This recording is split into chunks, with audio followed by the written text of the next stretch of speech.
म्हाताऱ्या माणसाचे वयस्त्रीचे वगैरे काय पैसे येतात का? पेन्सिल काहीच नाही मला. काहीच नाही पेन्शन. काहीच नाही. आणि लाडक्या बहिणीत तर तुम्ही त्या नियमात बसतच नाही. नाहीच मला ती काय. पण ते आता तरण्या महिलांना अशा महिलांना पैसे आले की आलं पण आता आमचं रान नाही, घर नाही, कुठली यायचं आम्हाला. काहीच नाही तुम्हाला. काहीच नाही. मुलं बाळ एक पोरगायची सासरवाडीच आहे. सासरवाडीला आहे. मग आता ही कुठली भाजी आहे? नातवाच्या रानातली. रानातली आहे भाजी. होय. बर. आणि काय दर आहे भाजीला? 10 रुपये.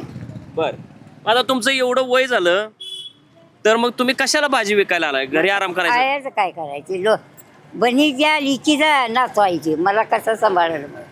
नाही ते लेखाचं जाऊ द्या, नातवाचं ते सांभाळतो हेच मोठी गोष्ट. पण सरकार तुम्हाला सांभाळतंय का नाही? सर मी गेलीच नाही सरकाराकडे. बर. नाहीच, अजून गेली नाही. मग सरकारचे ते लोक आले असतील की तुमच्याकडे कार्यकर्ते? नाही आमच्याकडे काय. नाही आले. नाही.